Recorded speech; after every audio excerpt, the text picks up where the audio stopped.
आजपासून या लाडक्या बहिणींच्या खात्यामध्ये जमा होणार आहे। महिला आणि बालकल्याण मंत्री आदिती तटकरे यांनी ट्विट करत ही माहिती दिली आहे। निधी वितरण प्रक्रिया आजपासून सुरू होणार असल्याचं त्यांनी म्हटलेलं आहे। महिला आहेत ज्यांच्या बँकच्या खात्यामध्ये फक्त 50-100 रुपये होते, पण आज दर महिन्याला त्यांच्या बँकच्या खात्यामध्ये या लाडकी बहीण योजनेतून 1500चा लाभ हा वितरित होत असतो। केवायसी बंधनकारक असेल प्रत्येक लाभार्थ्याला 100% आणि त्याचा आम्ही सगळ्यांना कालावधी दिलेला आहे आणि तो कालावधी साधारणपणे 2-3 महिन्याचा असणार आहे, कारण त्यांना तेवढा कालावधी लागणार। त्याचबरोबर आम्ही पूर्ण त्याच्यामध्ये माहिती दिलेली आहे की ते करत असताना ती प्रक्रिया अतिशय सोप्या पद्धतीनं कशी केली जावी। त्याच्यामध्ये आमच्या स्थानिक पातळीवर जे महिला बाल विकास विभागाचे अधिकारी आहेत, अंगणवाडी सेविका, मदतनीस आहेत, इतर विभागांचे महसूल प्रशासनाचे सुद्धा आहेत, त्यांचंही आम्ही त्यामध्ये सहकार्य घेऊ आणि ई-केवायसी ऑथरायझेशन झालं की त्यांना नियमित लाभ मिळणार आहे। म्हणजे या ज्या तक्रारी आहेत की 1 महिन्याचा लाभ मिळाला, दुसऱ्या महिन्याचा मिळायला विलंब झाला, तिसऱ्या महिन्याचा त्या ठिकाणी थांबला गेला, तर या सगळ्यामध्ये सरळता आणि त्याचबरोबर सुलभताही त्या निमित्ताने येणार आहे।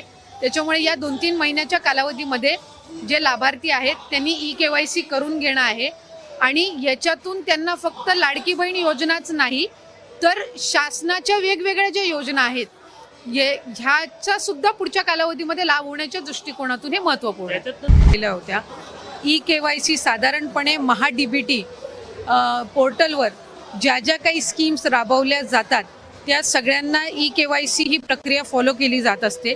साधारणपणे 91 अशा योजना आहेत ज्याच्यामध्ये ई-केवायसी हे त्या ठिकाणी रुटीन ही प्रोसिजर आहे आणि तीच लाडकी बहीणमध्ये पण आहे। फक्त ई-केवायसी राबवत असताना आपल्याला UDIचे अधिकृतता घ्यावी लागते, ऑथरायझेशन घ्यावं लागतं आणि त्याच्यासाठी साधारणपणे 118 बाबींची पूर्तता करावी लागते आणि या बाबींची पूर्तता केल्यानंतर ते ऑथरायझेशन आपल्याला मिळत असतं आणि या संपूर्ण ऑथरायझेशनला साधारणपणे 8 ते 9 महिन्याचा कालावधी लागत असतो। त्याच्यामुळे आम्ही ऑथरायझेशन मिळण्यासाठीची प्रक्रिया ही 8-9 महिन्यांपासून सुरू केली आणि ती मिळाल्यानंतर आम्ही ई-केवायसीची प्रक्रिया ही सुरू केलेली आहे। ई-केवायसीमुळे ज्या लाभार्थी आहेत त्यांना अधिकचा फायदा होणार आहे, कारण त्यामध्ये वेगवेगळ्या पद्धतीचा संभ्रम हा पसरवण्याचा प्रयत्न करत आलेले आहेत। ही योजना जी आहे ही महिलांमध्ये, लाडक्या बहिणींमध्ये अतिशय प्रिय, लोकप्रिय आहे। महिलांना त्याचा लाभ मिळतोय। कुठेही आम्ही याच्यामध्ये लाडकी बहिणीची संख्या कमी करण्याचा प्रयत्न नाहीये। मी म्हटल्याप्रमाणे ई-केवायसीतून महिलांना रेग्युलरली नियमितपणाने लाभ देण्यामध्ये, म्हणजे ज्या लाभार्थी महिला आहेत त्यांना लाभ मिळण्यामध्ये आणखीन सुलभता येणार आहे आणि या व्यतिरिक्त पुढे सुद्धा शासनाच्या ज्या वेगवेगळ्या योजना निघतील, एकदा त्यांचं ई-केवायसी झालेलं असेल की पुढच्या काही योजनांसाठी सुद्धा त्यांना ॲडिशनल काही प्रोसिजर्स कराव्या लागणार नाही। बोगस लाभार्थ्यांना शोधण्यासाठी गोल्डन डेटा काहीतरी आणला जाणार आहे, काय नेमकं आहे? नाही, मी तर हे पहिल्यांदाच ऐकते। खरं तर आम्हाला वेगवेगळ्या विभागांकडनं, आम्ही स्वतःच विभाग म्हणून वेगवेगळ्या विभागांना पत्र दिलेलं आहे की त्यांच्याकडे असणारा जो डेटा आहे तो त्यांनी आमच्या विभागाला द्यावा। जसं डिसेंबर अखेरीस जानेवारी महिन्यामध्ये आम्हाला कृषी विभागाकडून नमो शेतकरीचा डेटा मिळाला, तो आम्ही इंटिग्रेट केला आणि त्यानुसार लाभार्थी जे आहेत त्यांना 500 रुपये लाडकी बहीणमधून आणि 1000 नमो शेतकरीतून मिळतात। परिवहन विभागाकडून आम्हाला डेटा मिळाला, इन्कम टॅक्सचा डेटा आहे किंवा माहिती व तंत्रज्ञानचा डेटा आहे, हा आम्हीच महिला व बालविकास विभागानेच इतर विभागांकडनं मागितलेला आहे। अन्न व नागरी विभागाकडनं, पुरवठा विभागाकडनं आम्हाला पिवळा आणि केशरी रेशन कार्ड धारकांचा डेटा त्या ठिकाणी मिळाला, कारण एक विभाग म्हणून दुसऱ्या विभागाचा डेटा ॲक्सेस हा कधीही नसतो, तो आपल्याला त्यांच्याकडनं विनंती करून मागवावा लागत असतो आणि त्यानुसार आपल्याला तो इंटिग्रेट करावा लागतो। त्यामुळे त्यानुसार ही संबंध प्रक्रिया ही सुरू आहे। मला आपल्या माध्यमातून आणखीन एक गोष्ट लाडक्या बहिणींच्या आणि राज्याच्या जनतेच्या समोर पण आणायची आहे। लाडकी बहीण योजना आणायच्या आधी जवळपास, म्हणजे आत्ता जे काही 2-2.5 कोटी लाभार्थी आहेत याच्यापैकी 50 लाखपेक्षा अधिक लाभार्थी असे होते ज्यांचं आधार कार्ड त्यांच्या बँक अकाउंटला सीडेड नव्हतं, ते या लाडकी बहीण योजनेच्या माध्यमातून झालं। 50 लाखपेक्षा अधिक लाभार्थ्यांचे आधार कार्ड हे त्यांच्या बँक खात्यासोबत सीडेड झाले, म्हणजे त्यांच्यासोबत लिंक झाले।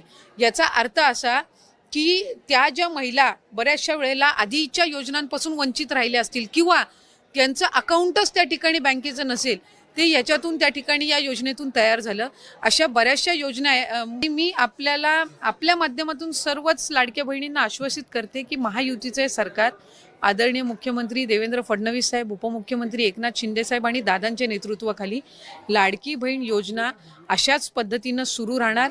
पात्र महिलांवर कुठल्याही पद्धतीचा अन्याय होणार नाही हे विभाग म्हणून आम्ही दक्षता घेत आलेलो आहोत आणि ती पुढेही घेत राहू. जिथे जिथे स्थलांतरित कामगारांची संख्या जास्ती आहे तिथे महिला संघटनेच्या वतीने जर या महिला कामगारांपर्यंत पोहोचले आणि त्यांचे निवेदन हे संघटनेच्या माध्यमातून दादांपर्यंत पोचावे आणि मग या विभागाअंतर्गत दादांच्या माध्यमातून निर्णय व्हावा, म्हणजे आपला पक्ष या स्थलांतरित महिला कामगारांसाठी कार्यरत आहे आणि आपल्या माध्यमातून हे काम झालेलं आहे असं आपल्याला त्यांच्या पुढे नेता येईल.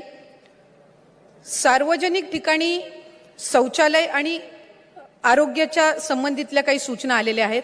लाडकी बहीण योजना आणि पिंक रिक्षा योजना ज्या वेळेला सुरू झाली त्यावेळेला सगळीकडेच ती दादांच्या नावाने आज ओळखली जाते आणि त्याचा आपल्याला निवडणुकीमध्ये सुद्धा आणि संघटने बांधणीमध्ये सुद्धा किती फायदा झालेला आहे हे आपण सगळ्यांनीच बघितलेलं आहे.